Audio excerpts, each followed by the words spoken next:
ଆଜି ଶେଷ ହେବ ମହାରାଷ୍ଟ୍ର ବିଧାନସଭା କାର୍ଯ୍ୟକାଳ। ଏପର୍ଯ୍ୟନ୍ତ ମୁଖ୍ୟମନ୍ତ୍ରୀ ନେଇ ଛିଡ଼ୁନି ଅଙ୍କ। ଆଜି ଶେଷ ହେଉଛି ମହାରାଷ୍ଟ୍ର ବିଧାନସଭା ଅଧିବେଶନ କାର୍ଯ୍ୟକାଳ। ହେଲେ ଏପର୍ଯ୍ୟନ୍ତ ମୁଖ୍ୟମନ୍ତ୍ରୀ ନେଇ ଛିଡ଼ୁନି ଅଙ୍କ।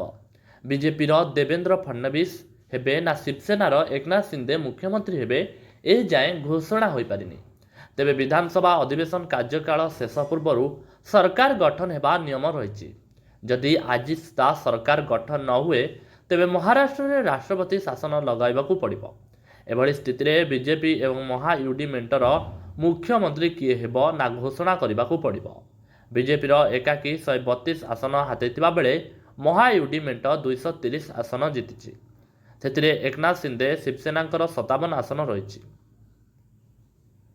ଏନସିପିର ଅଜିତ ପାୱାର 41 ଆସନ ଜିତିଛନ୍ତି। ବିଜେପି ଅଧିକ ଆସନ ଜିତିଥିବାରୁ ମୁଖ୍ୟମନ୍ତ୍ରୀ ରେସ୍ରେ ସବୁଠାରୁ ଆଗରେ ରହିଛି। ତେବେ ଦିଲ୍ଲୀ ହାଇକମାଣ୍ଡ ଅନ୍ତିମ ନିଷ୍ପତ୍ତି ନେବେ। ବିହାର ମଡେଲରେ ଗଠନ ହୋଇପାରେ ମହାରାଷ୍ଟ୍ରରେ ସରକାର। ମୁଖ୍ୟମନ୍ତ୍ରୀଙ୍କ ସହ ରହିପାରନ୍ତି 2 ଜଣ ମୁଖ୍ୟମନ୍ତ୍ରୀ। ଦେବେନ୍ଦ୍ର ଫଡନବିସ ମୁଖ୍ୟମନ୍ତ୍ରୀ ହେଲେ ଏକନାଥ ସିନ୍ଦେ ଓ ଏନସିପିର ଅଜିତ ପାୱାର ଉପମୁଖ୍ୟମନ୍ତ୍ରୀ ହୋଇପାରନ୍ତି। ଗତ ନିର୍ବାଚନ ତୁଳନାରେ ଏମଭିଏ 25 ଆସନ ହରାଇଛି। 288 ଆସନ ଲାଗି ମ୍ୟାଜିକ୍ ନମ୍ବର ହେଉଛି 145। ବିଜେପି ଏକାକୀ 132 ଆସନ ପାଇଥିବାରୁ ମେଣ୍ଟ ସହଯୋଗୀଙ୍କ ଗୁରୁତ୍ୱ ବି ହ୍ରାସ ପାଇଛି।